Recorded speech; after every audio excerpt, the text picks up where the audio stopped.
Everyone's ready? All right.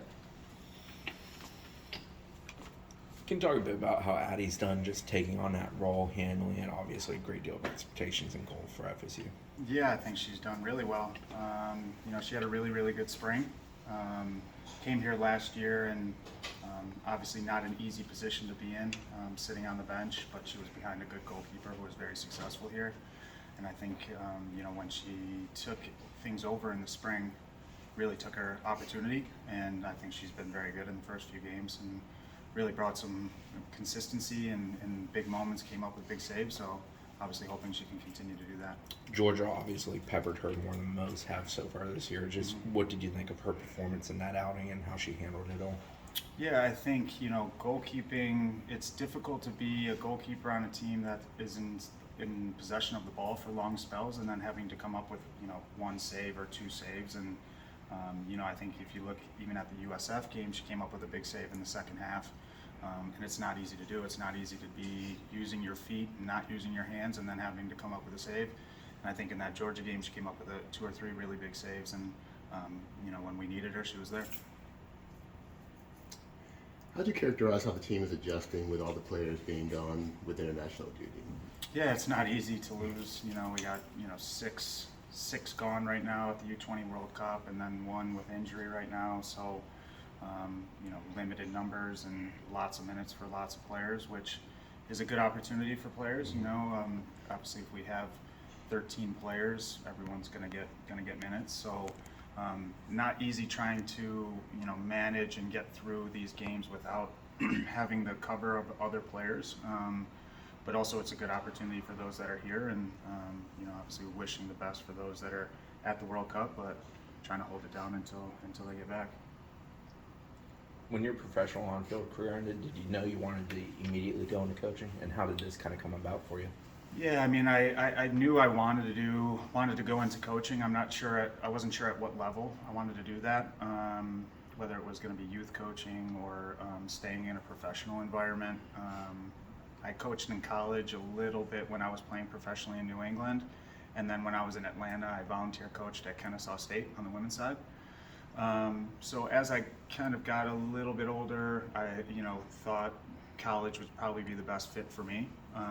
And I was still in Atlanta when Brian called me, but I was at a point in my career where I was really looking for the next step and kind of just a change, and kind of just aligned perfectly. And he called me, and a week later we're making plans for me to come here. Did you and him know each other prior to that? We did not. No, he I last 3-4 years of my career started reaching out to different coaches at different levels just to kind of pick their brain and meet some people and just get some different perspectives on their experiences. And one of the coaches that I reached out to, Brian spoke to him and he gave him my name, and that's how we came to know each other. He called me right after a game. I think it was in probably June of 22. And like I said, a couple days later, was making plans to come here. Yeah. What has been the working under him been like for him so far? Yeah, Brian's an amazing human, man. I can't say enough positive things about him. He took a big risk taking this job. He was in a very good situation at Tennessee with a good team coming back, and he had just won the SEC championship. So it was a risk, and coming into this job, it's not easy to take over for someone like Mark Krikorian and what he built here. But he took that risk, and credit to him. But since I've come here, he's amazing with the players, and his ability to connect with the players, how he takes care of them, how he listens to them. And when I talked to him on the phone before, I took this job, it was one of the things that I noticed right away was how much he genuinely cares about these kids, and that was big for me.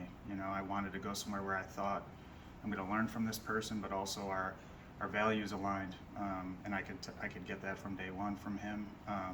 So working for him, he's continued to allow me to grow here, and like I said, I can't say enough positive things about him.